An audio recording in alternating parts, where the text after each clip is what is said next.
주 예수의 은혜와 평강이 있을지어다.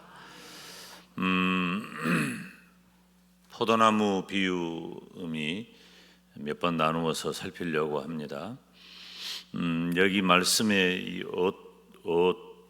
어투를 보면 나는 무엇이다 라고 하는, 이 헬라어 버전은 에고에임이라고 하는 것인데, 우리가 하나님께서 호렙산에서 모세를 부르셨을 때 나는 스스로 있는 자다 라고 말씀하신 그런 어법과 유사한 것이죠. 그래서 사실은 이런 어법은 누구라도 쉽게 할 수 있는 것은 아니에요.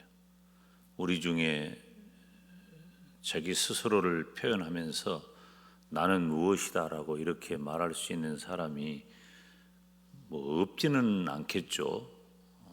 그러나 그 말을 공감하고 그렇다라고 여겨지는 사람은 그닥 흔치 않습니다.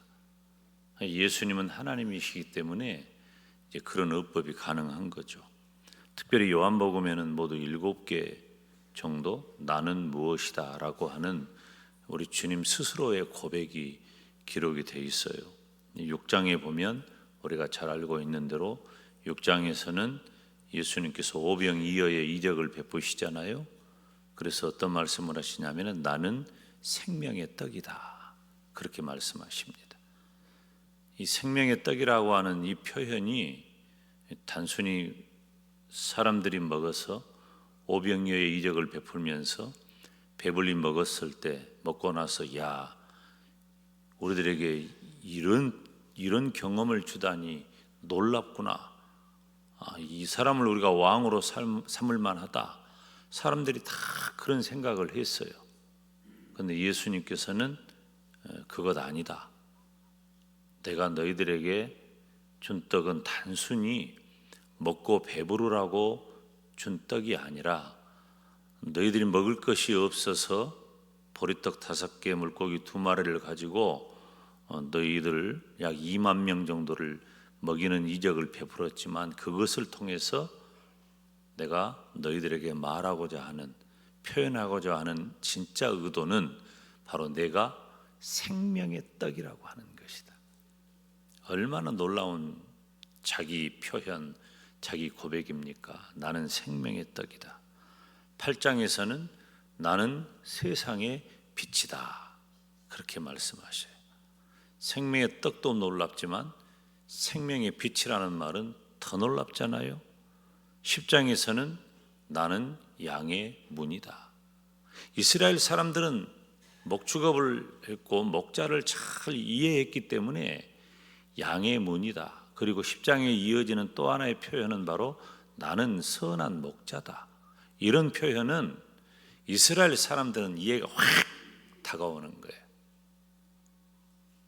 이게 음식도 어느 지방 어느 나라 사람이냐에 따라서 음식에 대한 이해도와 그리고 만족도가 전혀 달라요.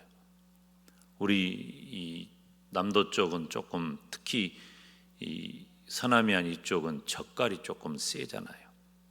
근데 이 젓갈이 아주 센데 이태리 가보니까, 제가 아내하고 97년도에 이태리를 처음 갔는데 나폴리 하면 뭐가 생각나요? 피자. 나폴리 하면 피자를 먹는데 갑자기 멸치젓 피자를 먹으라는 거예요, 나보고. 그럼 무슨 이태리에 멸치젓이 있나? 근데 이제 그 멸치젓 피자를 먹는데 나중에 알고 보니까 그게 엔초비, 요즘은 뭐 음식이 다 많이 알려져서 아는 단어지만 이 광주 촌놈이 그 나이도 이제 뭐 30살 초반밖에 안 되는데 그 엔초비가 뭔 줄 알 리가 없잖아요. 생소하더라고. 그런데 그게 낯설지 않은 맛인 거예요. 왜? 나는 멸치젓은 익숙하잖아. 또 우리 동네 사람이니까, 이 광주 사람이니까. 그래서 그걸 먹는데 먹는 걸 보고 저를 안내하신 그 안수 집사님이 야, 이 멸치젓 피자 이거 먹는 사람 드문데 신기하게도 드시네요. 이제 그런 얘기를 했던 것을 기억을 해요. 이처럼 어감이나 어투가 우리는 잘 모르지만 이스라엘 사람들은 나는 양의 문이다. 그러면 양의 문의 의미를 너무 잘 아는 거예요. 제가 설교를 할 때 양의 문의 의미를 가끔 설명을 하잖아요. 목자가 양의 문이 되는 거거든요. 그 문으로 들어오는 자가 목자고, 문으로 들어오지 않고 다른 데로 들어오는 자는 예수님이 뭐라고 말씀하셔요? 강도요 도적이라 그래요. 그러니까 이 말을 이스라엘 사람들은 너무 잘 아는 거예요. 양의 문이다. 그리고 선한 목자다. 선한 목자는 특징이 있어요. 양에 대한 책임을 지는 사람이기 때문에 양을 위하여 목숨을 버리노라. 너무 잘 이해하는 거예요. 그래서 예수님께서 나는 무엇이다 라고 하는 표현이 이스라엘 백성들에게 익숙한 거죠. 나는 생명의 떡이다. 나는 세상의 빛이다. 나는 양의 문이다. 나는 선한 목자다. 그리고 11장에서 나는 부활이요 생명이다. 이건 뭐 장례식장에 걸려있는 문구 정도가 아니라 예수님이 어떤 분이라는 것을 선명하게 드러내는 거예요. 나는 부활이요 생명이다. 14장 6절에서는 나는 길이요 진리요 생명이다. 예수님의 존재 자체가 어떤 분인가를 분명히 드러내는 거예요. 그리고 오늘 본문에 등장하는 7개 중에 마지막 예수님이 말씀하신 나는 무엇이다 라고 하는 마지막 부분은 뭐냐면은 따라서 합시다. 나는 참 포도나무다. 나는 참 포도나무다. 요한복음에 등장하는 7개 그 에고에이미, 그러니까 나는 무엇이다 라고 하는 이 사람들은 쉽게 표현하지 못하는, 할 수 없는 우리 주님만, 하나님이신 예수님만이 하실 수 있는 그 표현 방식의 마지막 부분이 바로 오늘 본문이라는 것입니다. 예수님께서 말씀하신 포도나무 비유가 오늘 본문의 15장에 기록이 되어져 있는데요. 이 포도나무는 감람나무, 무화과나무와 더불어서 제가 가끔 언급을 하죠. 이스라엘의 아주 흔한 나무예요. 그렇지만 매우 중요해요. 흔하지만 그래서 3대 나무라고 했고, 그 나무의 공통점은 뭐냐면은 이제 이 열매를 내는 거예요. 그 열매가 약, 음료 혹은 식용, 식품 이러한 것으로 이스라엘 사람들에게서는 없어서는 안 되는 삶에 매우 밀접한, 우리가 김치 없으면 못 살아 막 그러잖아요. 그런 것처럼 우리 엄마는 고구마 먹을 때도 김치 먹고 빵 먹을 때도 김치 먹고 하여튼 먹을 때마다 뭐든지 김치를 먹는데, 제가 그 유럽 유학생 선교회 강사로 가가지고 겨울철인데 2월 달이에요. 겨울철인데 이제 그 오스트리아 비엔에서 제네바까지 2,000km 정도 가는데 1박 2일을 달려가는 거예요. 달려가는데 나중에 보니까 그 바게트에다가 김치 넣어서 먹고 있더라고, 내가 거기서. 이게 사실은 이 익숙한 것이 중요한 거예요. 그런데 어떻게 보면 이스라엘 사람들이 너무 흔한 거죠. 포도나무, 무화과나무, 감람나무, 이건 너무 익숙하고 흔한 것이고 사람들에게 그렇게 귀하게 여김을 받지 않는 그런 재료들이지만 이스라엘에게 있어서는 뗄래야 뗄 수 없는, 우리가 뭐 간장, 된장, 고추장 이걸 귀하게 여기는 사람이 어디 있어요? 근데 그거 없으면은 안 되잖아요. 생활에 밀접한 거잖아요. 이제 그런 의미인 거죠. 특별히 오늘 지금 13장 이후에는 14장, 15장 이 부분은 어느 정도 시점이냐면 이제 예수님께서 제자들하고 마지막 그 이별을 앞둔 시점이라는 게 중요한 거예요. 이 제자들과 그 이별을 앞둔 그 시점에서 예수님 자신과 제자들의 관계를 무엇으로 비유하셔요? 포도나무 비유로 말씀을 하시는 거죠. 이 포도나무는 뭐 너무 상식적이고 뻔한 얘기지만 포도나무 원줄기와 가지가 떨어지면 안 된다는 거예요. 이걸 떨어지면 안 된다는 것을 다른 표현으로 말하면 유기적 관계라고 그래요. 유기적 관계라고 하는 말은 우리 몸통에 팔다리가 붙어 있어서 피가 돌고 신경이 돌고 그렇게 그것하고 똑같은 말이에요. 피가 그러니까 한 몸인 거예요. 피가 돌고 신경이 전달이 되어지고, 피가 끊어지고 힘줄이 끊어지고 신경이 끊어져 버리면은 이건 내 몸에 붙어 있는 것이 아니잖아요. 붙어 있어도 붙어 있는 게 아니에요. 바로 이것을 유기적 관계라고 하는 것입니다. 예수님과 제자, 그리고 예수님과 성도의 신비적인 연합을 설명하는 것이에요. 내가 너희들에게 누군 줄 아느냐? 너희가 나에게 누군 줄 아느냐? 우리 주님의 설명이 바로 포도나무와 가지라고 하는 그 설명으로 지금 제자들에게 하시는 거예요. 성도는 예수님을 따라 죽음과 부활을 함께하는 신비적인 연합이 이루어지는 존재입니다. 성도는 그리스도와 연합을 이룬 자들이기 때문에 바로 그 그리스도와의 연합을 통해서 그리스도 안에 있는 자와 밖에 있는 자의 열매로 구별하는 거예요. 그래서 유기적인 연합체가 되어서 예수님과 한 몸인 자는 반드시 열매를 낸다. 나중에 열매를 언급하고 있잖아요. 원줄기에 붙어 있다면 당연히 뭘 내야 돼요? 열매를 내야 되는 거예요. 원줄기에 붙어 있다면. 오늘 본문 8절에 보면은 너희가 열매를 많이, 같이 읽어봅니다. 시작. 너희가 열매를 많이 맺으면 내 아버지께서 영광을 받을 것이요 너희는 내 제자가 되리라. 아멘. 열매를 맺어야 내 제자다, 그거예요. 예수 그리스도 안에 붙어있는 가지의 증거는 바로 사랑의 열매입니다.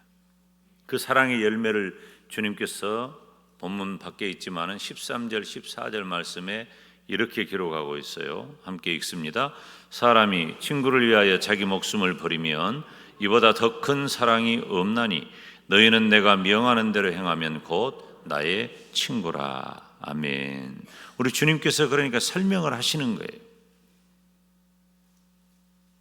그런데 제가 설교의 서두에도 언급을 했지만은 예수님께서 말씀하신 이 참 포도나무의 비유는 바로 이스라엘의 포도원, 이 이스라엘을 구약에 보면은 이스라엘을 포도원이라 그런 거예요. 포도나무를 이스라엘이라고 해요. 그러니까 이스라엘 백성들을 포도나무, 포도원으로 이해하는 것이 구약의 이스라엘 백성들이 가지고 있었던 생각이에요. 선지자들을 통해서 그렇게 언급을 하셔요. 거기에서 기인해 우리 주님께서 나는 포도나무여 너희는 가지다 라고 하는 것을 설명하시는 거예요. 이사야 27장 2절로 6절 말씀 우리 같이 읽습니다. 시작. 그날에 너희는 아름다운 포도원을 두고 노래를 부를지어다. 나 여호와는 포도원 지기가 되며 때때로 물을 주며 밤낮으로 간수하여 아무든지 이를 해치지 못하게 하리로다. 나는 포도원에 대하여 노함이 없나니 찔레와 가시가 나를 대적하여 싸운다 하자. 내가 그것을 밟고 모아 불사르리라. 그리하지 않으면 내 힘을 의지하고 나와 화친하며 나와 화친할 것이니라. 후일에는 야곱의 뿌리가 박히며 이스라엘의 우미 돋고 꽃이 필 것이라. 그들이 그 결실로 지면을 채우리로다. 아멘. 여기 말씀을 보니까 이사야 선지자가 하나님을 누구로 비유합니까? 선한 농부로 비유를 합니다. 나 여호와는 포도원 지기가 되며 무엇해요? 때때로 물을 주고 밤낮으로 간수해서 너희들을 지켜줬다. 하나님이 어떤 분인가를 포도원 지기로 비유하시면서 선지자를 통해 말씀을 하시는 거예요. 그러니까 하나님은 농부가 되시고 이스라엘은 포도원이 되는 것이죠.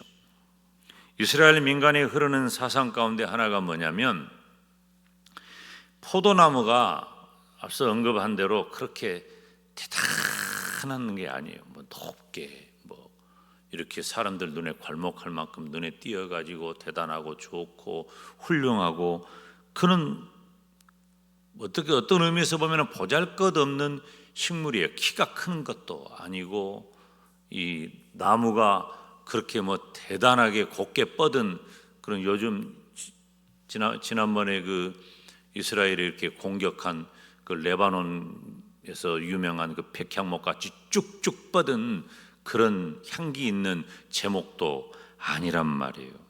그래서 포도나무가 보잘것없는 식물 같아도 어떻게 됩니까?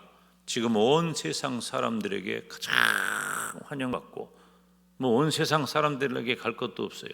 이스라엘 백성들에게 정말 요긴하고 환영받는 그 열매가 바로 포도 열매잖아요. 이스라엘은 포도 없으면 안 되는 나라가 된 거예요. 포도는 음식도 되고 음료도 되고 약도 되는 거예요. 그래서 포도나무가 식물로서는 보잘것없는 것처럼 보여도 모든 식물 중에 적어도 이스라엘에게 있어서는 왕이 되었단 말이에요. 보잘것없지만 모든 식물의 왕이 포도나무가 된 것처럼 이스라엘이 이 세상에서 작은 나라이고 낮게 보인다고 해도 메시아 시대에는 전 세계를 소유한다는 사상이 이스라엘 민간에 흐르고 있어요. 그것이 바로 이스라엘의 선민 사상이에요. 그런데 이 이스라엘의 선민 사상은 틀린 것은 아니에요. 좀 왜곡되게 쓰여지는 면도 있어요. 그래서 요즘 시오니스트, 시오니즘 이런 표현들이 등장한 것은 바로 이스라엘의 선민 사상이 왜곡된 한 분야라고 볼 수 있는 거예요. 그런데 이 포도나무 비유의 초점이 뭐냐면 바로 연합에 있는 거예요. 포도나무 비유의 초점은 예수 그리스도와의 연합이에요. 무슨 말이에요? 포도나무 원줄기에 가지가 붙어 있는 것이 중요하다는 거예요. 목사님 하나만 한 소리 하십니까? 지금 누가 그거 모릅니까? 포도나무 가지가 포도나무 원줄기에 붙어 있어야지. 그러면 안 붙어 있으면 뭔 그 포도나무입니까? 하나만한 얘기 아닙니까? 근데 이 하나만한 얘기를 우리 주님께서 지금 당연한 얘기를 꼭 그렇게 해야 할 얘기를 하고 계시는 거예요. 왜 그래요? 이스라엘이 구약의 이스라엘 백성들이 그 원줄기에 붙어 있어야 할 가지의 본분을 저버렸기 때문에 우리 주님께서는 너무나 당연하고 너무나 뻔하고 너무나 분명한 그 말씀을 비유로 지금 말씀하시는 겁니다. 포도나무 원줄기에 가지가 붙어 있을 때에 뿌리로부터 영양분을 공급받고 그 포도나무는 가지와 가지 끝에 달려있는 열매에 이르기까지 생명을 유지하면서 열매를 비로소 맺을 수가 있는 겁니다. 여러분, 제자들, 성도들은 참 포도나무 되신 예수님과 연합할 때에만 영적인 생명을 유지하는 줄로 믿으시기를 축원합니다. 이 단순한 원리를 사실 이 단순한 원리가 우리들에게 쉽지 않아요. 구약의 이스라엘을 보면 쉽지 않게 그들이 살았고요. 예수님 시대도 마찬가지고요. 지금 이 시대도 예수님을 믿는 성도된 저와 여러분이 원줄기 되시는 예수 그리스도와 연합하여 한 몸을 이루고 유기적인 공동체로 살아간다는 것은 결코 쉬운 것이 아니에요. 우리가 입술로는 예수께서 내 안에 계시고 내가 예수 안에 거한다라고 하는 말을 하면서도 실제로 내가 예수님 안에 있는 자로서의 삶의 모습이, 즉 열매가 예수께서 내 안에 계신 자로서의 삶의 열매가 있느냐 없느냐. 그래서 주님이 말씀하시는 것은 근본적으로는 원줄기에 포도나무가 붙어 있어야 하는 것처럼 너희들은 나와 하나 되는 유기적 존재가 되어야 하고, 그렇게 원줄기에 포도나무 가지가 붙어 있을 때 반드시 열매를 맺는 것처럼 너희가 나와 예수 그리스도와 연합한 자가 되었으면 너희도 반드시 사랑의 열매를 맺어야 한다 하는 거예요. 1절 말씀에 보면은 나는 참 포도나무요 내 아버지는 농부라고 했잖아요. 이 말씀을 원어에서 직역을 하면 나는 참된 포도나무다, 그리고 나의 아버지는 농부다 라는 말이에요. 자, 나는 참 포도나무라 그랬어요. 왜 예수님께서 자신을, 제가 가끔 얘기하잖아요. 참자가 들어가는 것 조심해야 돼요, 여러분. 참자가 들어가면 괜히 좀 의심하고 싶어. 참이라고 하는 말을 넣으면 참 진짜가 의심한다니까. 참이라는 말이 나오면 순 진짜 참기름 그러면 진짜 의심하는 거예요. 이제 의심하게 되는 거야. 그냥 기름, 참기름, 뭐 들깨기름, 콩기름, 뭐 들기름이라 그러지. 들기름 이렇게 말하면 되는데 이거 진짜다고 말하면 이거 진짜입니다. 그러면 이게 진짜인가? 진짜라고 하니까 진짜인지 아닌지 의심하는. 여러분, 예수님이 왜 참 포도나무라고 하셨겠어요? 포도나무가 제대로 안 됐다. 구약에 보면은 구약에 언급된 포도나무를 보잖아요. 부정적인 의미가 많아요. 여러분, 포도나무가 얼마나 유익한 식물입니까? 생긴 건 그 모양이어도 포도처럼 유익한 과실이 어디 있어요? 포도나무처럼 유익한 그런 식물이 어디 있어요? 그러니까 이스라엘 곳곳에 유익한 식물로 가득해요. 무화과나무, 감람나무, 포도나무, 보통 이스라엘은 그런 농사를 짓는 거예요. 그 필수적인 거니까. 중동의 그 뜨거운 태양빛 속에서 잘 익어가는 그 열매가 그 중동의 뜨거운 태양빛으로 타는 듯한 그 모든 계절의 환경을 이겨낼 만한 그런 음료가 되고 식품이 되고 약용이 된다 그 말이에요. 그런데 아까 제가 뭐라고 그랬어요? 포도나무가 누구를 상징한다 그랬어요? 이스라엘을 상징한다 그랬잖아요. 그런데 지금 성경에 보면은 구약에 언급된 포도나무가 대체적으로 부정적인 의미를 줄 때가 많이 있었단 말이에요. 이스라엘을 포도원이라 그랬잖아요. 포도원 된 그 이스라엘이 좋은 포도 열매 맺기를 원하는 주인의 뜻을 어기고 들포도를 맺는 불순종을 했다. 그러니까 하나님으로부터 부여받은 이스라엘의 소명이 열매 맺는 것인데 이스라엘 백성들은 범죄에서 소출을 내는데 실패한 거예요. 이스라엘은 어떤 존재입니까? 여기서 말하는 것은 비유로 이스라엘 민족을 포도나무라고 해서 이스라엘 민족이 포도 농사에서 포도를 잘 만들어내지 못했다, 그런 의미가 아니고, 이스라엘 백성들은 여타의 다른 민족과는 전혀 다릅니다. 아브라함의 자손으로서 이스라엘 백성들은 언약의 족속이에요. 언약의 족속은 어떤 의미가 있죠? 이스라엘 백성들이 언약 백성이라고 하는 것은 이스라엘 민족 자체의 어떤 우수성이라든지 특별함이라든지 왜곡된 시오니즘이라든지 이런 데 있는 게 아니고, 이스라엘의 존재의 의미는 두말할 것도 없이 장차 그들을 통해서 온 인류를 구속하시는 예수 그리스도를 나게 하시는 데 있는 거예요. 그래서 온 인류를 구속하시는 예수 그리스도를 나게 하실 통로로서 이스라엘은 어떻게 살아야 하느냐? 거룩하게 살아야 하는 거예요.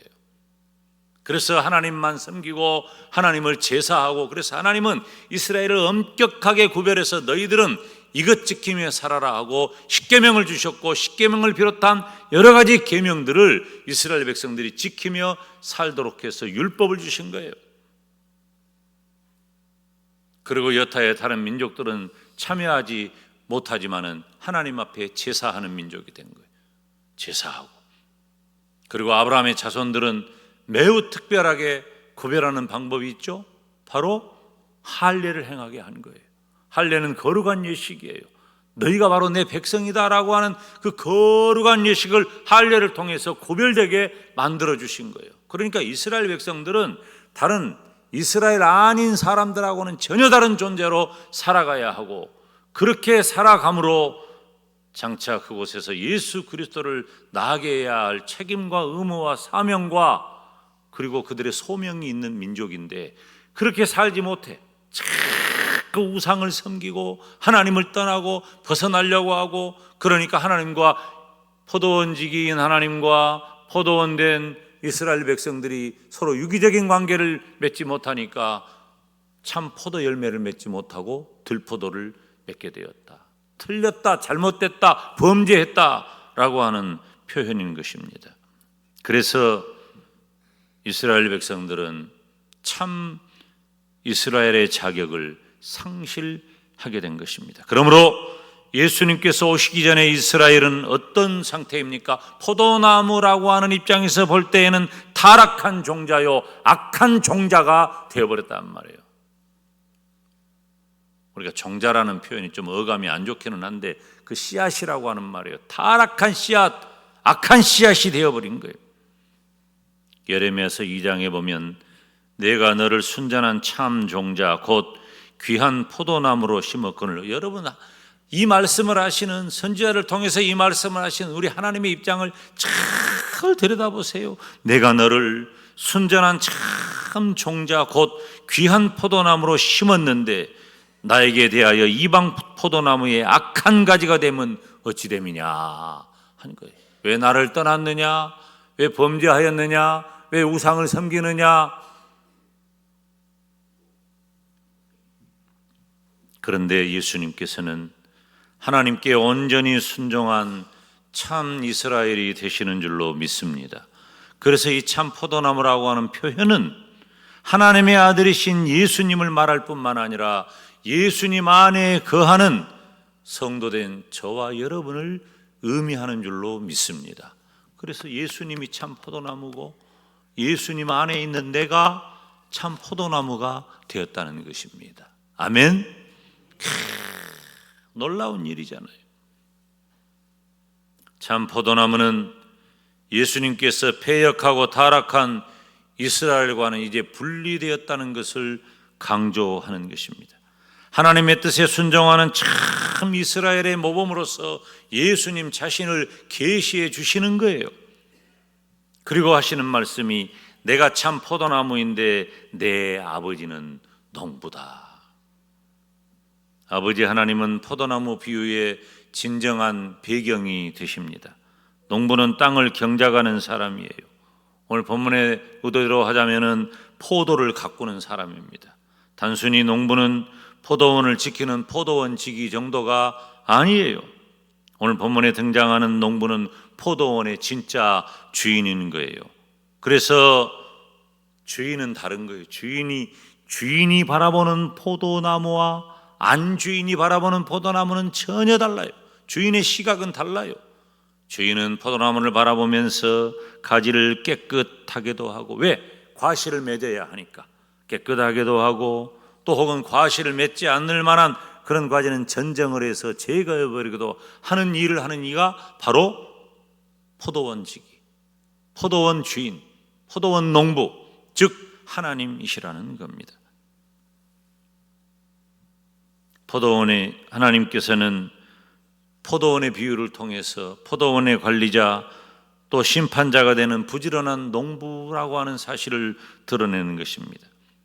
땅을 갈고 포도나무를 책임지는 농부와 포도나무의 의미를 아는 것은 너무 중요해요. 마치 아버지와 아들 관계처럼 분리될 수 없는 친밀함을 강조하는 거예요.